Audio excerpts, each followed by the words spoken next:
48 hours after the Grenfell Tower fire, Theresa May pledged that victims would be rehoused within 3 weeks.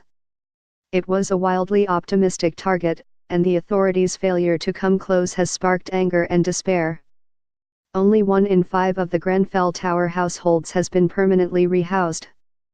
The process has been painfully slow, said the government's own independent Grenfell Recovery Task Force last month.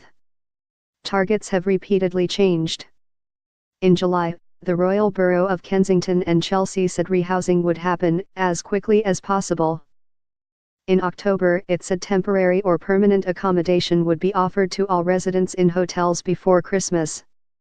Yet Kensington MP Emma Dent-Coad says there will be 200 children stuck in hotels on December 25, including people from affected neighbouring blocks. Most recently, Alok Sharma, the housing minister, promised a new home in social housing for all former residents of both the Tower and Grenfell Walk within a year. According to RBKC's latest figures, of the 210 households from the Tower, 45 are in new permanent homes and 54 in temporary homes. 66 households have not yet accepted offers and remain in emergency accommodation, mostly hotels. The rest have accepted offers of permanent or temporary homes but have not yet moved. Dent-Coad said the situation was indefensible. RBKC said it had bought over 250 homes to meet the backlog. It said it had made over 450 offers of different housing to around 200 households. It stressed that some people were not yet ready to move.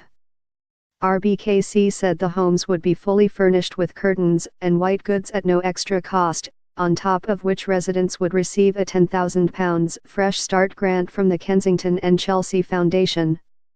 Rent and core utility bills would be covered by the taxpayer for a year, and thereafter the rent would be no higher than their Grenfell rent. Each household would also receive £5,000 plus £500 for each person aged 16 or over.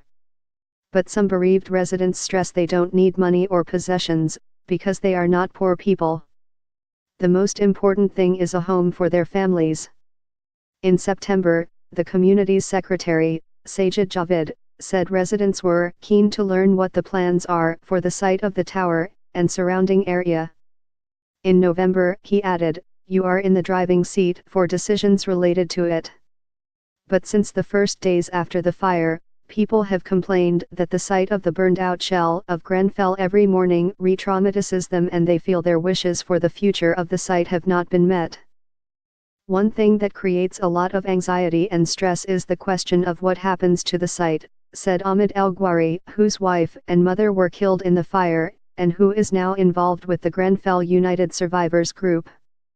There are what the coroner refers to as toxic remains which cannot be buried in a cemetery. The rightful thing to do would be to transform the site to a memorial garden. We have asked for that.